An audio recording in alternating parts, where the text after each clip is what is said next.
Just some housekeeping before we start. From a disclaimer perspective, everything you're going to hear today is of a general nature and does not take account of anyone's personal circumstances. There will be the usual Q&A chat on Zoom that you can, and for those who don't know where to click, it's on the screen now.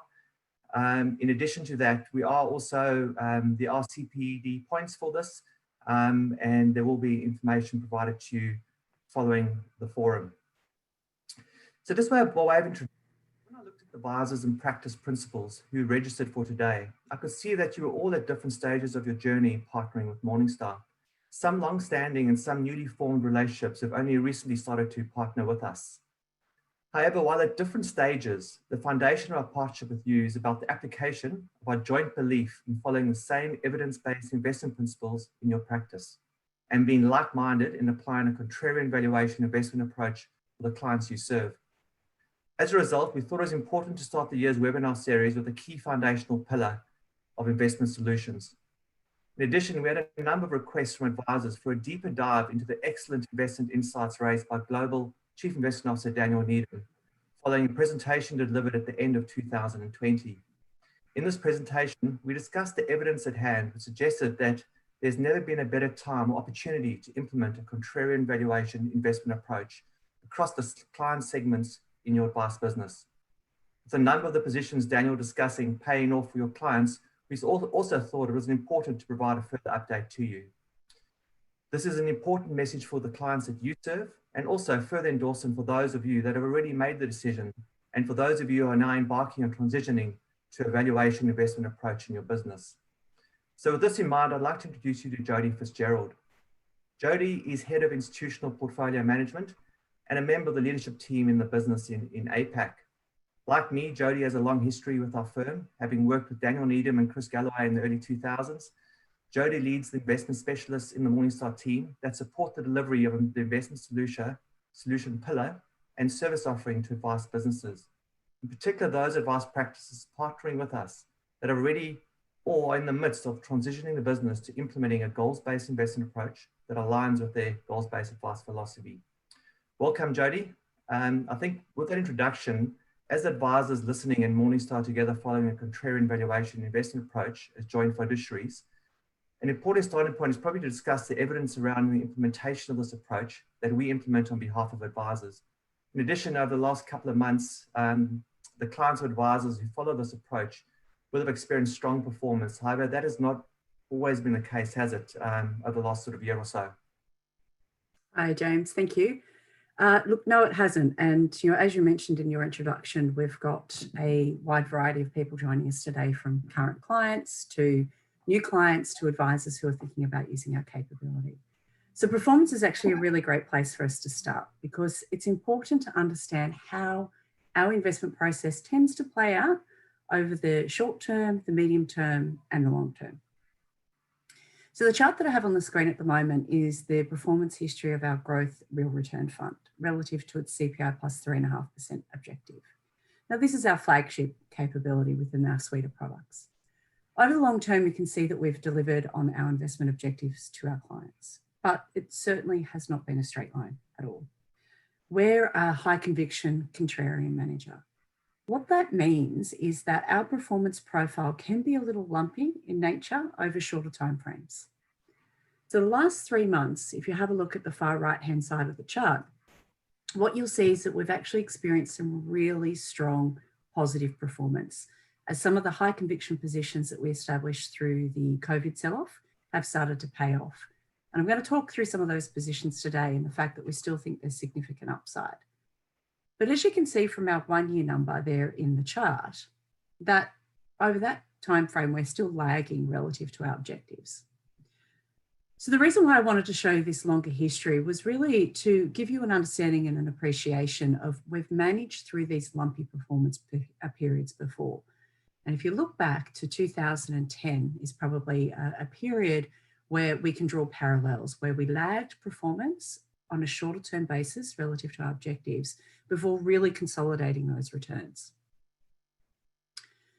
So what were we doing in the portfolio in 2010? Well, a few things that were key positions that were quite different to the way our competitors were positioning themselves. Firstly, we went heavily underweight Australian shares. And in fact, we actually held more A-REITs in the portfolio than Australian shares. Keeping in mind, A-REITs at that point in time were horribly unloved. Investors basically had given up on them after the experience of 2008 and 2009. We also went overweight Japan after Fukushima and had a large currency position in place as the Australian dollar was marching towards $1.10. So one of the reasons why we experienced underperformance that I showed you in the previous chart relative to our objective was that we were establishing ourselves in these high conviction positions. Often when you're buying these positions, they're unloved and they're still finding their bottom. So the reality is you can, when you're taking high conviction positions, experience short-term performance that may be a little bit uncomfortable. But what we tend to find is that once that value is actually realized, the payoff more than makes up for any discomfort that you may have experienced. This is actually just a really simple visual representation of what we're looking to achieve in our process. For those of you who are new, it's probably worthwhile running through this with you. The orange line is what we'd refer to as a representation of the fair value of an asset. The red line is price, which we know moves around fair value. Our investment process, what we're seeking to do is actually buy assets when they're less than their fair value. Now, as much as we would love to buy assets at their absolute low point, the reality is it's almost impossible to do. Instead, what we're looking to do is buy assets that are trading below their fair value with a significant margin of safety. What we're talking about, if you look at the chart on the screen, is roughly where that green dotted line is. If we purchase at that point, we know that there could be small potential short-term losses as the asset finds its bottom, but that the actual potential for returns is really great at that point in the cycle. So that's what we're trying to achieve. And we believe really that this approach tends to build wealth over time for our clients.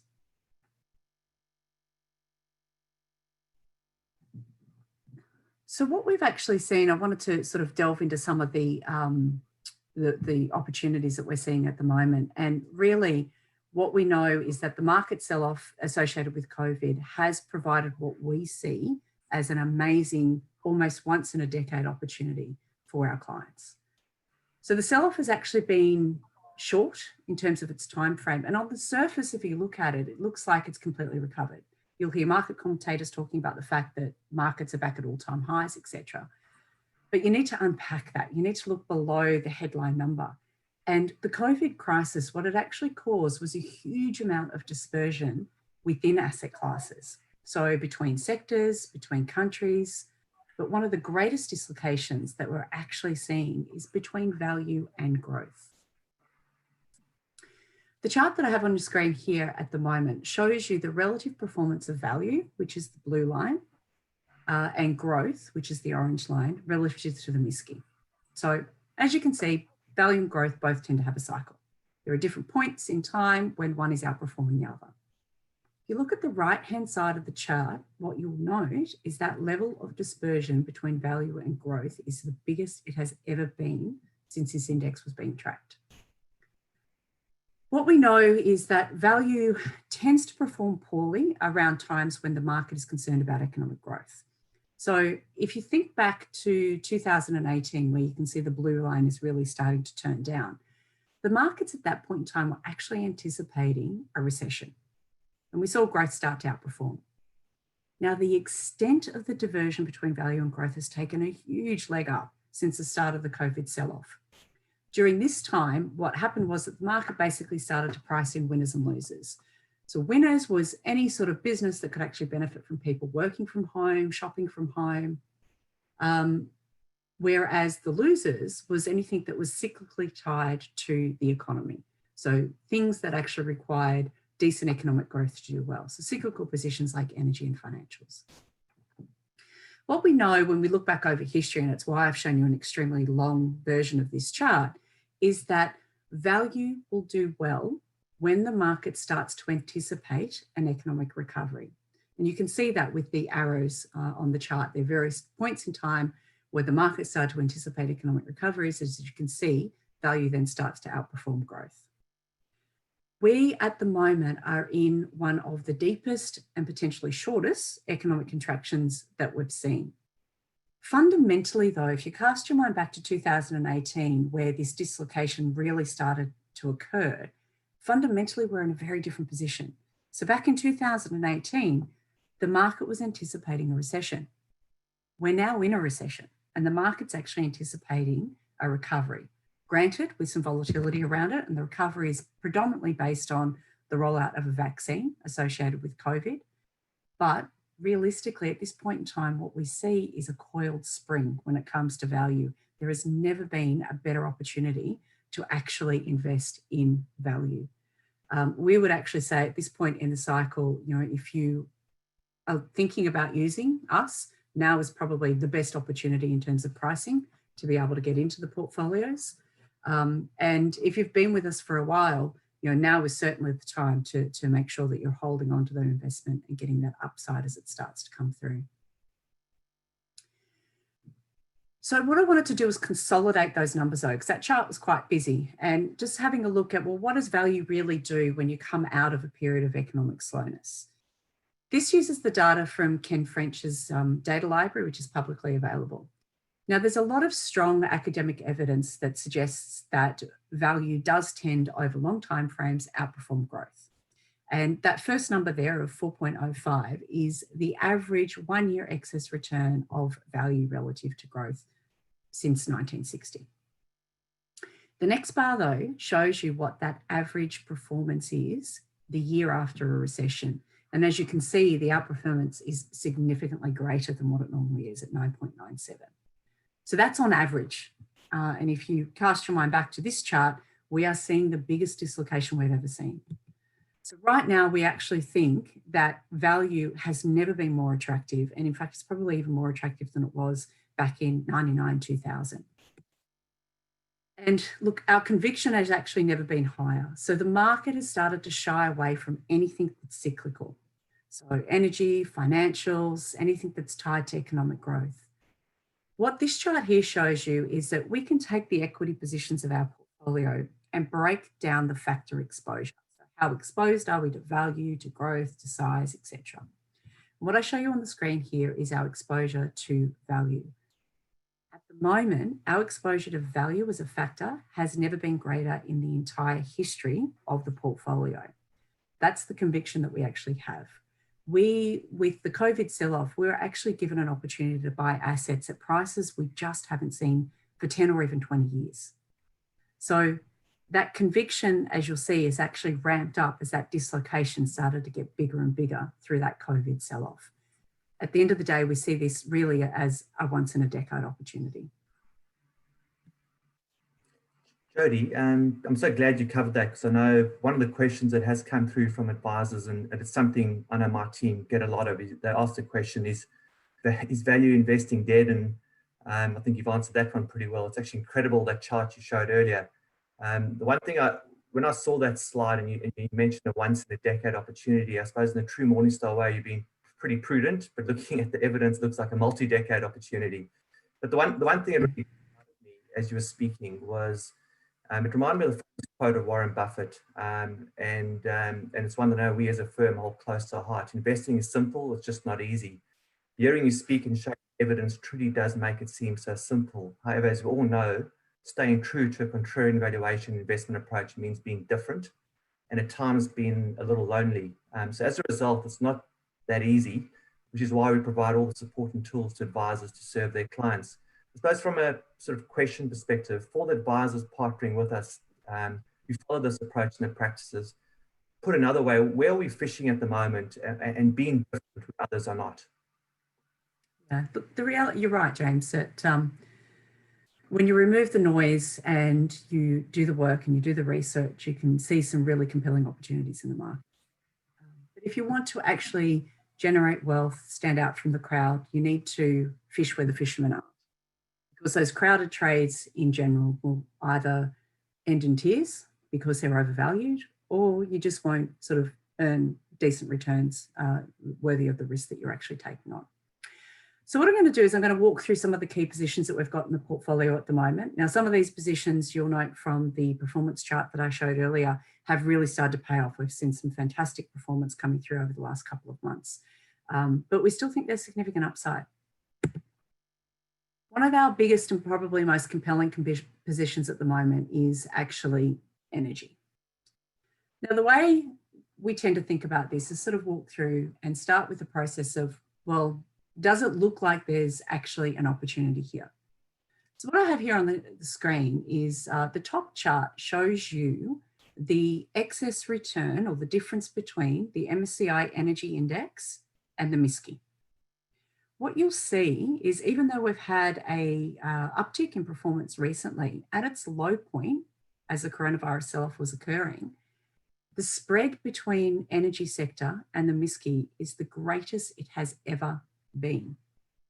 Now, that kind of strikes me as a little strange because we know that what's happening in the energy market at the moment is cyclical in nature. It's associated with economies locking down, people not traveling, and energy just being less in demand. So it's very, very cyclical in nature.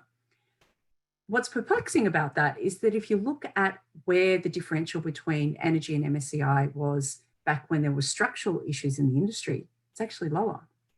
So cast your mind back to 2016. Back in 2016, that's when the US shale producers really started to come online. And as a result, oil prices completely plummeted. And it made it really, really difficult for energy companies to actually earn profits, predominantly because they had lazy balance sheets, their CapEx wasn't under control, etc. So the profitability of these businesses was completely decimated, and they had to undergo a series of multi-year restructuring. Even though that occurred, the low point in the cyclical sell-off was lower than that structural point. So that strikes me as, well, does that really kind of make sense? This is probably one of the most compelling charts that you'll see for a while. And what it shows you is the market cap of Apple versus the market cap of the entire global energy sector. So one company at this point in time, as of the 15th of January, is significantly worth more than the entire energy sector. So you could go out and you could buy BP, Chevron, Total, Shell, all of those companies, and still not have enough money to have purchased Apple once. It just doesn't seem logical at all. So when you look at it relative to history, you think, well, there's something going on here. This potentially is a compelling opportunity. We still need to do the work, but this is what we start to do in our processes, look for where these compelling opportunities might be. So Jody, with Apple being so large, I mean, one of the questions that has come through is that sort of dispersion with energy, like the difference, is it the fact that energy isn't dead because of renewables, the energy sector? Is that not one of the reasons for this being the case? I know advisors are often asking us, and it's come through again. Yeah, look, energy is one of those interesting ones, right? Because there is the ESG element and the question about that. And we do take ESG into account in our process in terms of not negatively screening, but what impact could it actually have on valuation of the risk associated with that particular investment. So let's unpack that, because I think sometimes there's sort of a very narrow focus on what the impact might be on these particular businesses and not necessarily thinking through the degree to which these businesses are actually going to form part of the solution.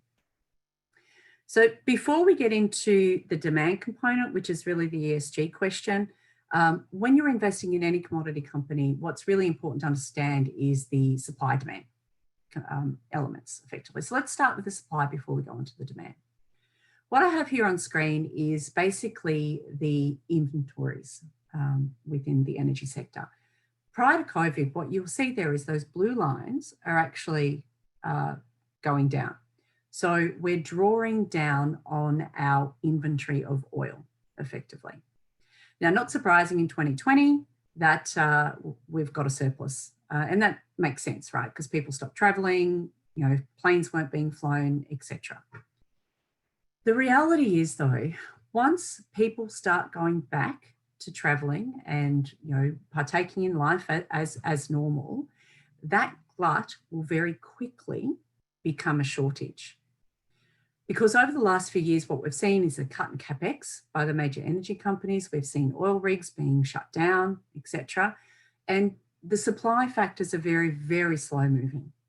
So unless there's a really quick change in the amount of drilling that's actually being done, the supply side is actually going to be quite bullish for oil prices. Now, what I want to point out here is that we're quite conservative in when we're looking at investments like this. We haven't assumed that large oil price increases are necessary or form an important part of our thesis. In fact, our assumption is for energy prices to be at $50 a barrel, which we're basically already there. So any significant increase in the oil price from here will just actually deliver sort of additional returns over and above our current expectations.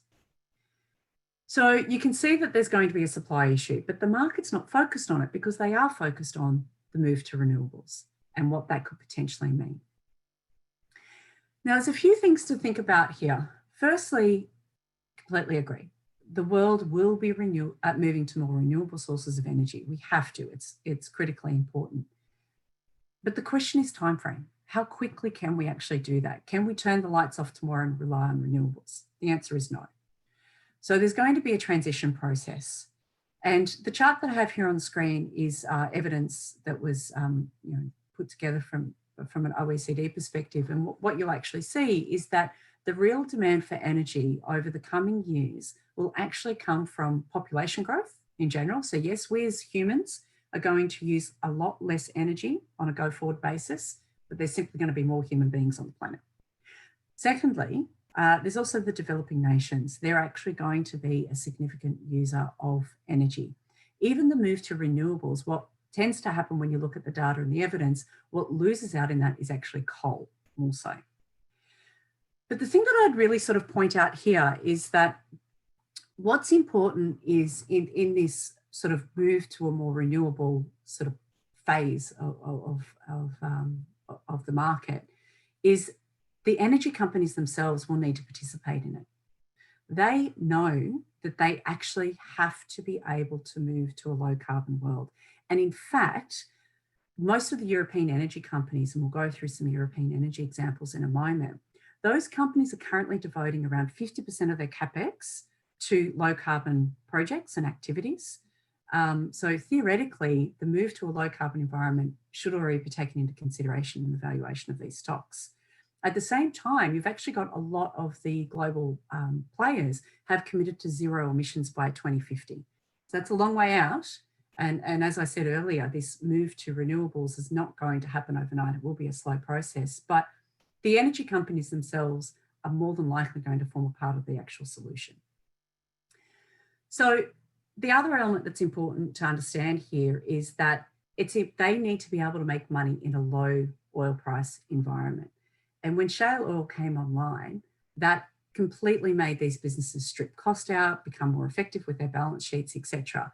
What you'll find is that the break-even price for companies to actually earn a profit from oil is in the order of $20 to $30 a barrel, depending on the company that you're actually looking at. So even if energy doesn't go above $50 a barrel, these businesses can still make money. They can still earn revenue. The market at the moment, though, is assuming zero earnings growth for these businesses into perpetuity, which doesn't really make sense.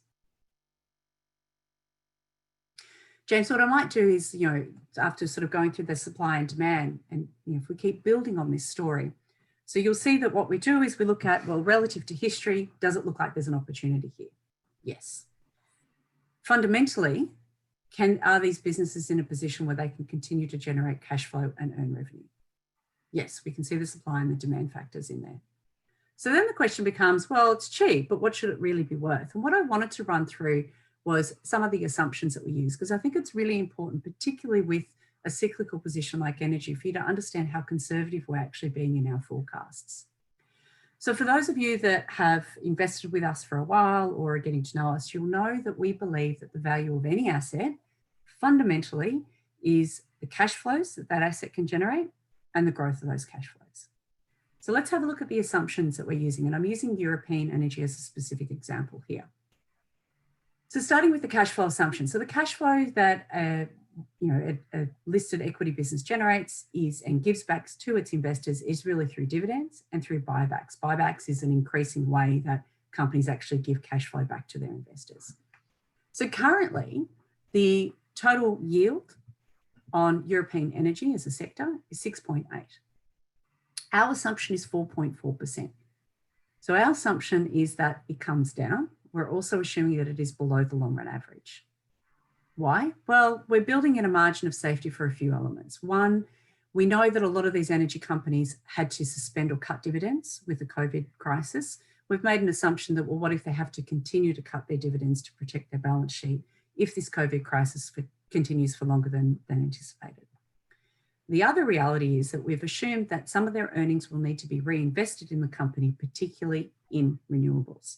Now, I mentioned before in Europe, most of the European large energy companies are investing about 50% of their capex into renewables. We're assuming that what if that needs to take a leg up further?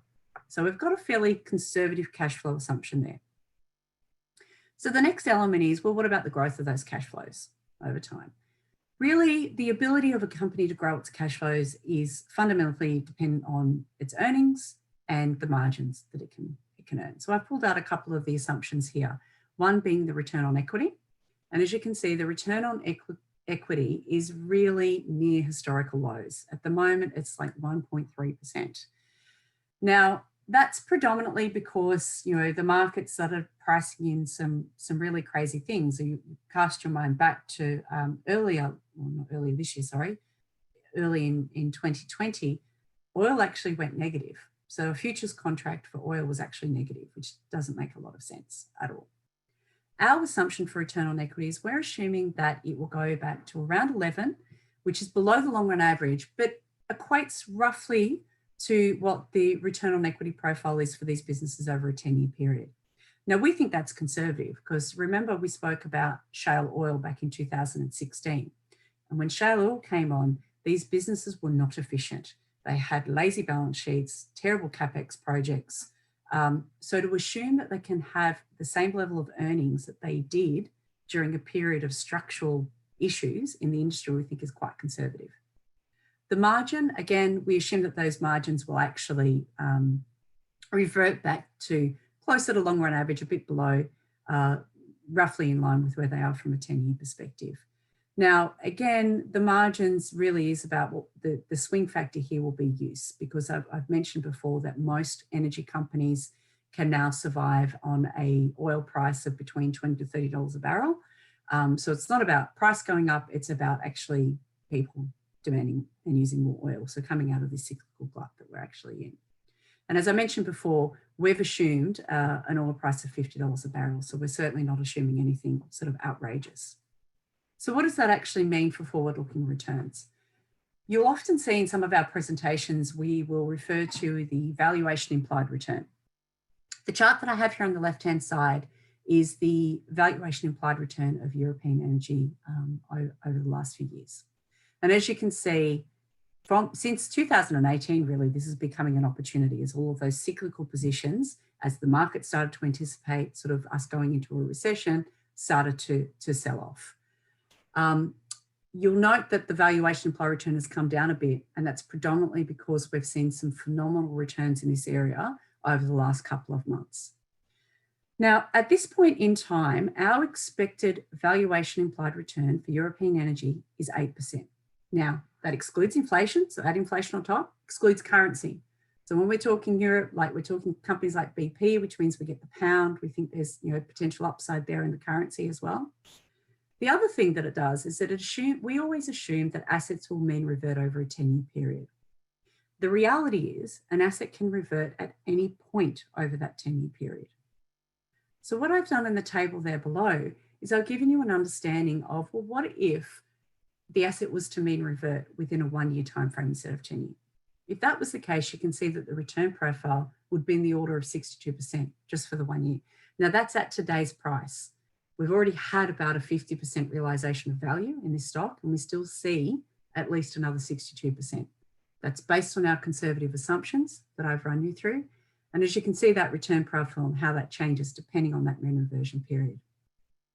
Going back to our earlier conversation, James, is that we do know that the payoff for these contrarian positions can be quite lumpy in nature. So seeing return profiles like this is not going to necessarily be unusual. And I'll just sort of finish off this example with a stock example, because it's really important when you're talking to clients to be able to bring these things to life. And the stock example that's held in the portfolios is BP. So BP, everybody knows who they are. They're a really large integrated global energy company, which means they do everything from exploration to refining to delivery of the products and services. Strategically, when you go back in time, so pre the shale oil period, you can see here on the chart, this shows you the break-even oil price required to cover CapEx and dividends. So the light blue line is what it is for European energy companies on average, and then the dark blue line is what it is for BP itself. So what you can see is that phenomenal restructuring that these businesses have actually gone through to ensure that they are a low-cost producer. So back in 2000, you're basically needing energy to be, well in excess of $100 a barrel to be able to have a break-even energy price. It's now $20 a barrel. So despite the fact that it's $20 a barrel, energy is, well and truly above that at this point in time, the market is implying zero growth rate and profitability into perpetuity for this business. Jody, So you're probably going to get to, actually, I'm going to get to it. One of the questions we've got is, how's the BP position gone? Because I know that there was a lot of sort of conversations I know with our team on it, and it's come through again. So I think you're going to cover it now.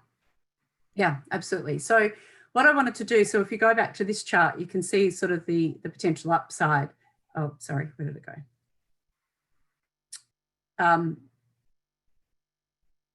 Sorry, this one here, the expected upside. Now, this is for energy as a whole sector, for the European energy. And you can see there's a lot of upside there, but we've actually, and that's from now. So we've already captured quite a bit of that. So we had a look at BP. It's been a really significant contributor to performance. What I have here on the left-hand side is the performance. The green shaded areas are where we were adding to the position. So through this period, when the COVID sell-off started, we added to the position. So we added in weakness. We also added again sort of around September, October, when there was further weakness in the market. Since the low point in November, it's actually risen 50%. So we've got quite a number. So this is one example. We've got quite a number of examples of positions in the portfolio, particularly in energy and financials, where we've seen significant outsized returns just over the last couple of months, effectively. The table that we see on the bottom, so obviously our bottom-up equity research business, so not MIM, but our equity research analysts, they provide projections on bear, bull, and base case for individual stocks. So I've put that in there just for context. So what you'll see is at the moment, at the current level, it's gone through the bear case, but the base case, based on sort of their assumptions, is still 79%. The bull case is 148%. So we still think there's a lot of upside using sort of our assumptions and what we think the sector can actually do, but then also looking at what bottom-up buy-side analysts are saying. I would say MIM, when we look at other brokers in the market, the Morningstar equity research team is probably on the more conservative side.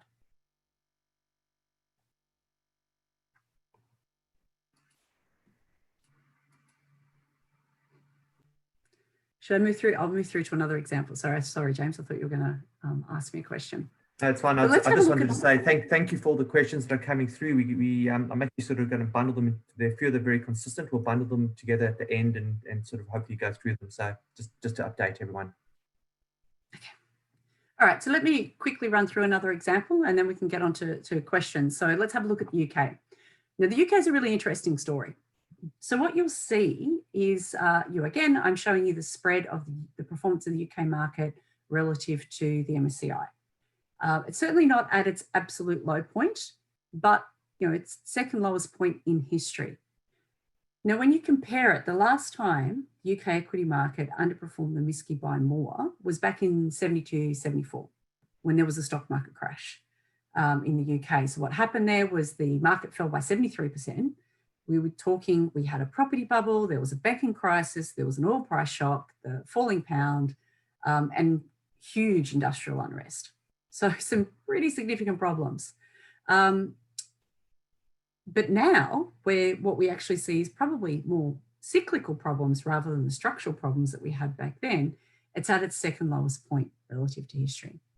So what are the problems that the UK is facing at the moment? Well, there's Brexit and COVID. Now, COVID, everybody's facing COVID. And again, we think that's cyclical in nature. We actually also think Brexit is quite cyclical in nature as well. And through our modelling process, we have assumed a recession in the UK as well. But the real question with Brexit is, what's the genuine impact going to be? But then more importantly, what's already priced in, or has the market overpriced it? Now, a fact that's really interesting to look at is to get an understand UK versus the stock market in the UK. So what this slide is actually showing you is that for the listed companies in the UK, it's a breakdown of where their revenue comes from. So what you'll see is the vast majority of the revenue of UK listed companies actually comes from the US. Only 22.7% of the revenue of UK listed companies is generated domestically. So the impact of Brexit on the local economy, you kind of need to sort of step back and go, well, hang on for a second. The UK market is a really globally, it's a market full of companies that are very, very global in nature. So, is the Brexit impact actually overplayed? This chart here shows you a normalized PE ratio. And what you can actually see, so the UK is the green line. It is cheaper than it has been in an extremely long time relative to Europe, but also relative to the US. And if you go back sort of, over 10 years ago, these three markets used to trade on very similar multiples, and that dispersion is just getting larger and larger. Now, part of that dispersion makes sense because the market became concerned about cyclical businesses. Now, the UK market is a very cyclical market. It is dominated by energy companies, by banks, and by some consumer stocks. So some of it certainly does make sense, but we're kind of at the point now where that dispersion probably is really difficult to justify when you start to look at the fundamentals. With the UK, basically at this point in time, the market is assuming that the profitability of the UK market is abysmal, and it will be. So this is a return on equity. And what I find really compelling about this slide is that the return on equity today is lower than what it was coming out of the GFC. Now, at this point in time, the UK is made up of businesses that are really high quality. Their revenue comes from all over the world, not from just within the UK. And the financial leverage is lower now than it actually was during the GFC. But somehow the market believes that the earnings potential of these businesses is lower than what it was coming out of the GFC. So on a forward-looking basis, that probably doesn't really make a lot of sense. And for us, we actually just think if the earnings reverts from its current level of around 9, closer to just the 10-year average, and as I showed you on this previous chart, the 10-year average is certainly still seeing the market downplay it from a cyclical perspective, you're going to get about a 36% improvement. So having a look at a breakdown of our valuation of the UK, it's a very sort of similar story. And the story here is really about the yield. So we think that the UK market is predominantly about yield. It's a very steady yield provider. We've assumed the yield is lower than the current levels and lower than the long run average, just to be on the conservative side and building that margin of safety. But really what we're talking about here is that these businesses will simply go back to being able to earn the margins that they've been able to earn over the last 10 years. So our margin reversion going to from 9 to 12 is certainly less than what it is over the long run. But simply that's what we're expecting from this market. We've got a lot more confidence in the ability of the UK to actually deliver this, given the balance sheets are so much stronger than what they were coming out of the GFC. And just to give you an example, one of the examples is actually Lloyds Bank, which we have in the portfolio. Now, investor interest in UK banks is probably at a complete all-time low. Concerns around COVID and the job support scheme, higher unemployment, Brexit. What we're seeing at the moment with UK banks, they're trading on somewhere between 0.3 and 0.4 times book, which again is lower than what they were trading at during the GFC, which doesn't really make a lot of sense. Lloyds is an interesting one. It's in a very dominant positioning. It underwent a large-scale restructuring program coming out of the GFC. So it's really shifted its business now to being a low-risk retail business. The vast majority of its deposits are actually from the domestic base, which means it's got a very sticky, low-cost source of funds. So it doesn't need to rely hugely on the wholesale market for funding. Its capital adequacy levels are really, really high. And, you know, we think that the impact of Brexit and the low interest rate environment have been more than priced into this business. If you have a look at the charts on the right-hand side, you're even just from 2019 to 2020, they were still able to reduce their costs by 4%. And they're now more cost efficient than they were during the GFC. So this is an example that we have in the portfolio. And just to show you how that's actually done, so similar to what I had with energy, is that we've continued to add to this position in weakness, which is the green shaded areas. It's risen from its lows in September by about 44%. So as I mentioned earlier, there's some really strong performance coming through some of our positions. But we still see significant upside. So once again, drawing on the Morningstar equity research team and their bottom-up analysis, you know, they're with the belief that it's pushed through its bear case, which would make sense given that we've seen 44% upside, but that the base case valuation still sees 72% upside and the bull about 128% upside. So maybe just to summarize, James, before we move on to questions, you know, from our perspective, there are some really big key valuation opportunities. The cyclical areas of the market, when we had the coronavirus sell-off, were completely decimated. Now, there was a high level of volatility associated with this, but we leaned into these positions. We used our cash reserves to buy into unloved parts of the market where the valuations got to the point that they were no longer fundamentally justifiable. We know that we're never going to catch these at the absolute low point, and over the short term, that may mean we'll have some volatile performance that might feel a little bit uncomfortable. But if you buy an asset far enough below its margin of safety, far enough below its fair value with a margin of safety, we know that over the longer term, the outsized returns that we will see will more than make up for any of those shorter term sort of losses that occur in the portfolio. And as you'll note from today's discussion, the assumptions that we're actually making are really conservative. So let's assume that they are conservative and the upside could be bigger than what we're assuming, and it'll be even larger if the market overshoots, which it tends to do. So at this point, we would say that there really is a once in a decade opportunity to be investing in a value portfolio holding some of these cyclical positions. Thanks, Jodie. That is fantastic.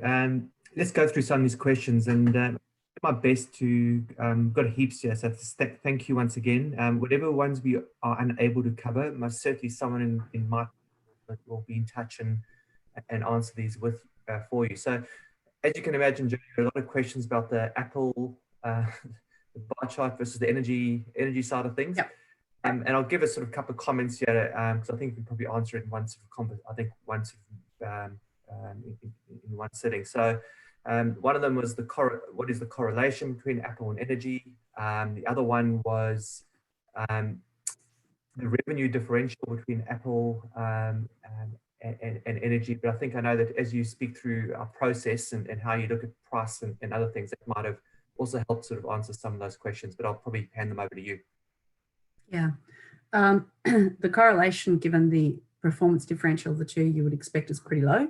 Don't know it off the top of my head, but we can certainly calculate that and come back to you. With regards to the revenue, now, so it's an interesting question. So what we're not saying, so if you go back to, sorry, let me just.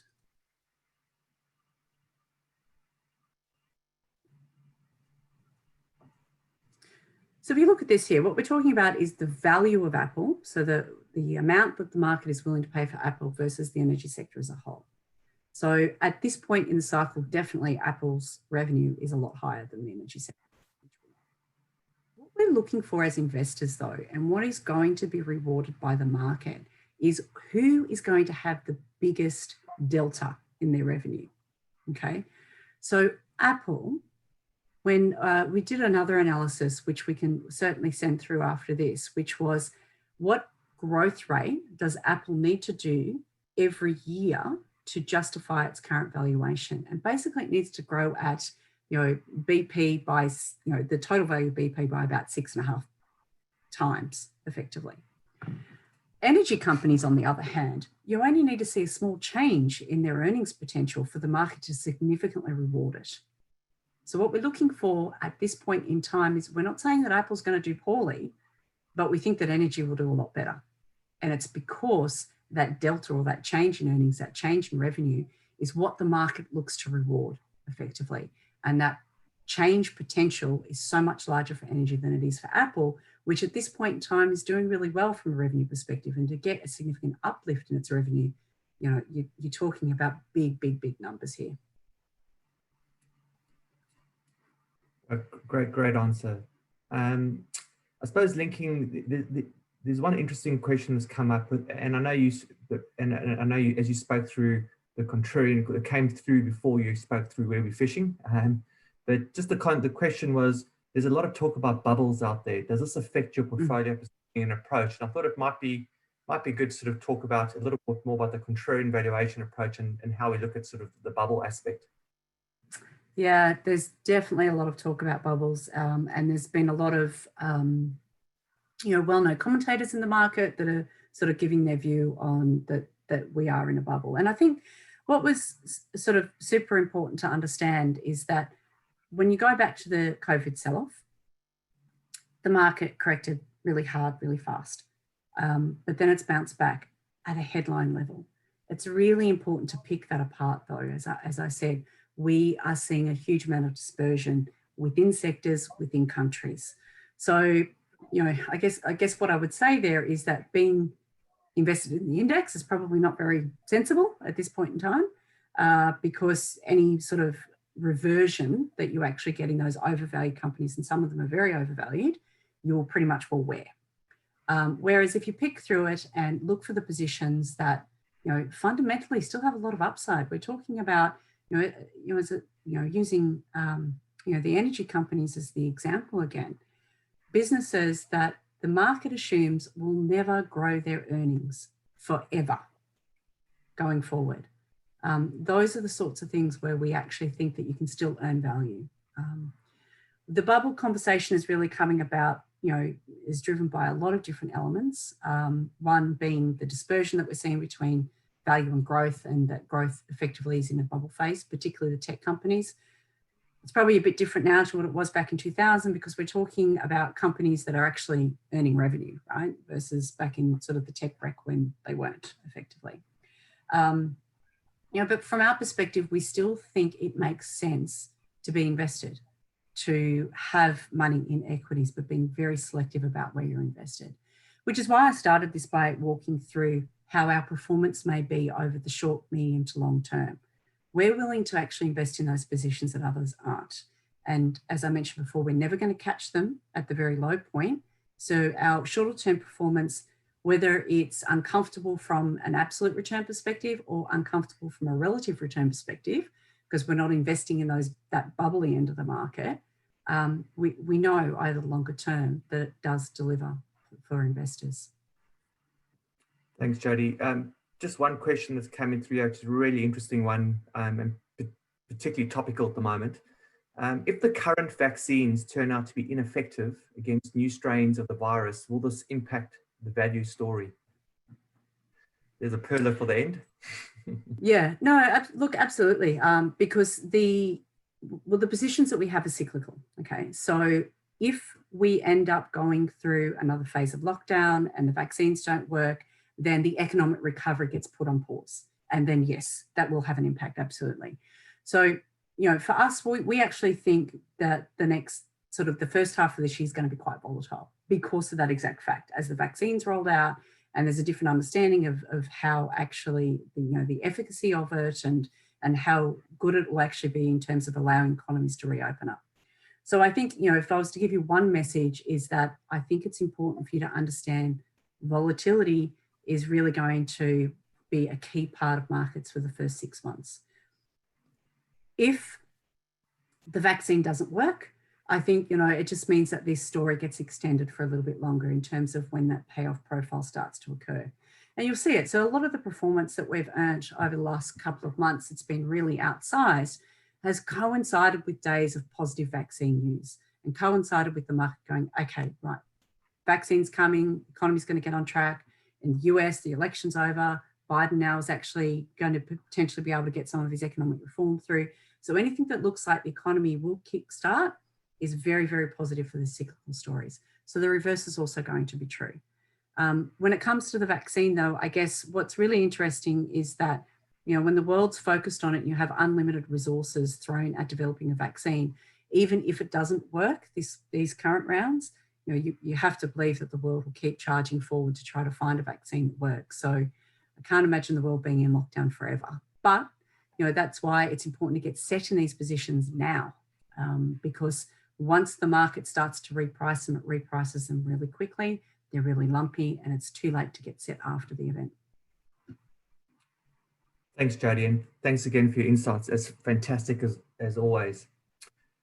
So for all the advisors and practice principals and on the call, perhaps a bit of background. The pure goal of these sessions and webinar series really goes back to the beginning of 2019, where we set them up off the back of feedback from advisors, and we focus on really how we can support the resilience of your advice as you're working with your clients. The goal of really, and really came through strongly what Jodie said today, try to keep your clients to stay the course of the quality financial strategy that you've already put in place for them. The biggest disaster will be then to, once you implement your investment approach, for them to not sort of stay the course of that strategy. Off the back of those sessions with the advisors we do work with and we partner, there was a need for more content, digital, video, to support those conversations, and really focusing on the evidence-based content that we've touched on today of the approach and others. So I think what you will continue to see after today, for those who maybe this is the first one you are attending, there will be support collateral with scripts that you can actually use with your clients of the key messages that came out today.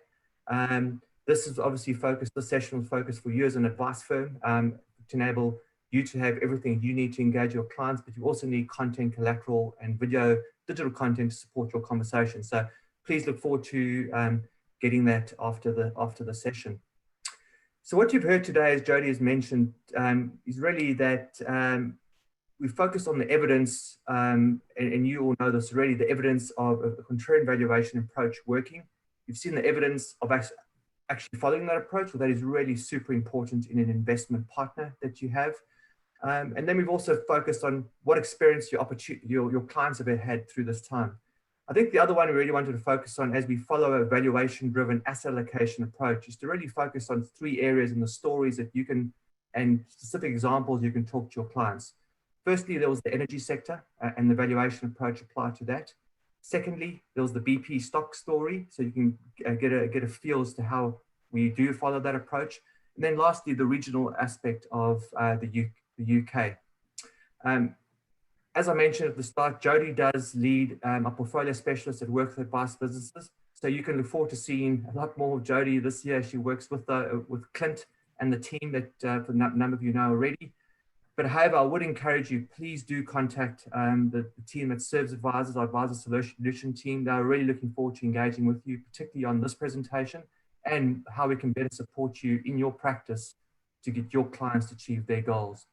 So that final message, I wish you all a wonderful Wednesday, and we look forward to speaking to you all again, either in person or on digital or both. Take care and have a great day. Thank you.